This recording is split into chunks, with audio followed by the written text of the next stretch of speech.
আসসালামু আলাইকুম। এটিএন বাংলা সংবাদে আপনাদের সবাইকে স্বাগত জানাচ্ছি। আমি ফিরোজ তোহা। ঘূর্ণিঝড় রিমালের কারণে স্থগিত হওয়া ১৯টি উপজেলায় আজ ভোট গ্রহণ চলছে। সকাল ৮টা থেকে শুরু হয়েছে ভোট, চলবে বিকেল ৪টা পর্যন্ত। সকাল থেকে প্রতিটি উপজেলায় শান্তিপূর্ণভাবে ভোট হচ্ছে। এখন পর্যন্ত কোথাও কোনো বিশৃঙ্খলার খবর পাওয়া যায়নি। সকালের দিকে ভোটার উপস্থিতি কম হলেও বেলা বাড়ার সাথে সাথে ভোটারদের ভিড় বাড়ছে বলে জানিয়েছেন আমাদের প্রতিনিধিরা। নির্বাচন সুষ্ঠু ও শান্তিপূর্ণভাবে করতে প্রতিটি উপজেলার কেন্দ্রে কেন্দ্রে রয়েছে র্যাব, পুলিশ, বিজিবি ও বিপুল সংখ্যক আনসার সদস্য। নেত্রকোনার খালিয়াজুড়ি, বাগেরহাটের শরণখোলা, মোরেলগঞ্জ ও মংলা, খুলনার কয়রা, পাইকগাছা ও ডুমুরিয়া, বরিশালের গৌরনদী ও আগৈলছড়া, পটুয়াখালী সদর, মির্জাগঞ্জ ও দুমকি, পিরোজপুরের মঠবাড়িয়া, ভোলার তজুমুদ্দিন ও লালমোহন, ঝালকাঠির রাজাপুর, কাঠালিয়া এবং বরগুনার বামনা ও পাথরঘাটা উপজেলায় ভোট গ্রহণ চলছে। এসব উপজেলায় চেয়ারম্যান পদে ১১৯, ভাইস চেয়ারম্যান পদে ১৩২ ও মহিলা ভাইস চেয়ারম্যান পদে ৭৯ জন সহ মোট ৩৩০ জন প্রতিদ্বন্দ্বিতা করছেন।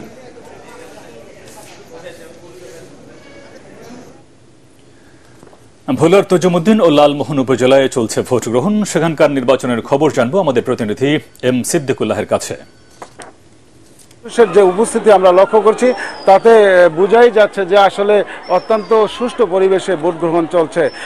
আরেকটি জিনিস আপনাকে জানিয়ে রাখতে চাই যে এই দুই উপজেলায় মোট 11 চেয়ারম্যান প্রার্থী এবং 7 ভাইস চেয়ারম্যান প্রার্থী এবং 5 নারী চেয়ারম্যান প্রার্থী, ভাইস চেয়ারম্যান প্রার্থী প্রতিদ্বন্দ্বিতা করছেন এবং তাদের সাথেও আমরা আলাপ করেছি। তারা সবাই বলছে যে সন্তোষজনক পরিবেশে ভোট চলছে। এই মুহূর্তেও এখানে 2000 ভোটারের মধ্যে প্রায় 20% ভোট কাস্ট হয়েছে এবং প্রিজাইডিং অফিসার আমাকে যেটি জানিয়েছে যে এইভাবে যদি ভোট গ্রহণ চলতে থাকে তাহলে 50%-এর বেশি ভোট গ্রহণ চলবে বলে তিনি জানিয়েছেন। আন্তর্জাতিক টানা তৃতীয় মেয়াদে আজ ভারতের প্রধানমন্ত্রী হিসেবে শপথ নিতে যাচ্ছেন নরেন্দ্র মোদী। নয়াদিল্লির রাষ্ট্রপতি ভবনে স্থানীয় সময় সন্ধ্যা 7টা 15 থেকে রাত 8টা পর্যন্ত প্রধানমন্ত্রীর সাথে শপথ গ্রহণ করবেন আরও 30 জন মন্ত্রী। এর মধ্যে বিজেপির মন্ত্রীদের সংখ্যাই বেশি হওয়ার কথা রয়েছে। জোটের অন্য দলগুলোর কয়েকজন সংসদ সদস্য শপথ নিতে পারেন আজ। এদিকে শপথ গ্রহণ অনুষ্ঠানের নিরাপত্তা নিশ্চিতে এরই মধ্যে দিল্লিতে সর্বোচ্চ সতর্কতা জারি করা হয়েছে। রাষ্ট্রপতি ভবনের চারপাশে সামরিক ও আধা সামরিক বাহিনীর সদস্য, কমান্ডো, ড্রোন এবং স্নাইপার নিয়ে কয়েক স্তরের নিরাপত্তা ব্যবস্থা গড়ে তোলা হয়েছে। নো ফ্লাই জোন ঘোষণা করা হয়েছে দিল্লির আকাশ। আইসল্যান্ডে আবারও ভয়ঙ্কর চেহারায় জেগে উঠেছে একের পর এক আগ্নেয়গিরি। লাভার গলিত পাথর ও ধাতুর সর্বগ্রাসী স্রোত খেয়ে ফেলছে লোকালয়, সড়ক, মহাসড়ক। ফাটল দেখা দিয়েছে রাস্তায়। বন্ধ হয়ে গেছে আইসল্যান্ডের রাজধানী থেকে উপকূলীয় শহর গ্রিন্ডাভিকে যাওয়ার প্রধান সড়ক। বাসিন্দাদের সরিয়ে নেওয়া হয়েছে নিরাপদ স্থানে। বিস্তারিত জানাচ্ছেন শরীফুল ইসলাম। দাউ দাউ করে জ্বলা আগুনের লেলিহান শিখার এই দৃশ্যই জানান দিচ্ছে কতটা ভয়ঙ্কর আগ্নেয়গিরি থেকে বের হওয়া লাভা।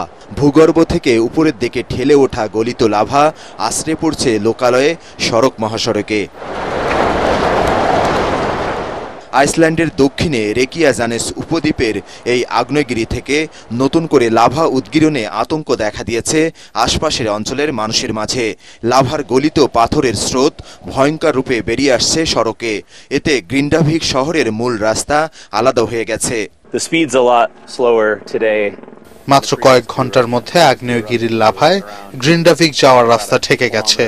আমরা বিষয়টি নিবিড়ভাবে পর্যবেক্ষণ করছি। রাতের অন্ধকারেও ছড়িয়ে পড়ছে উজ্জ্বল কমলা রঙের লাভা। ধোঁয়ায় ঢাকা পড়ছে চারপাশ। বিকল্প সড়ক দিয়ে চলাচল করছেন শহরের বাসিন্দারা। এটি ধীরে ধীরে আরো ভয়ঙ্কর হচ্ছে। আগ্নেয়গিরির এই লাভা 3 কিলোমিটার এলাকায় ছড়িয়ে পড়েছে। আমরা কিছুটা আতঙ্কিত, জানি না এর শেষ কোথায়। প্রায় 800 বছর সুপ্ত থাকার পর হঠাৎ শক্তিশালী একটি ভূমিকম্পের জেরে গত বছর 18 ডিসেম্বর আইসল্যান্ডের এই আগ্নেয়গিরি থেকে লাভা উদ্গীরণ শুরু হয়। আর গেল 6 মাসের ব্যবধানে পঞ্চমবারের মতো রুদ্ররূপে জেগে উঠল আইসল্যান্ডের দক্ষিণাঞ্চলের এই আগ্নেয়গিরি। আইসল্যান্ডের আয়তন যুক্তরাষ্ট্রের কেন্টাকি অঙ্গরাজ্যের সমান। বরফের এই দেশটিতে রয়েছে 30টিরও বেশি জ্বলন্ত আগ্নেয়গিরি। শরীফুল ইসলাম, এটিএন বাংলা। পরবর্তী সংবাদ দেখার আমন্ত্রণ জানিয়ে এখনকার মতো শেষ করছি। এটিএন বাংলা সংবাদ ইউটিউবে দেখতে ব্রাউজ করুন youtube/ATN বাংলা নিউজ। ধন্যবাদ সবাইকে।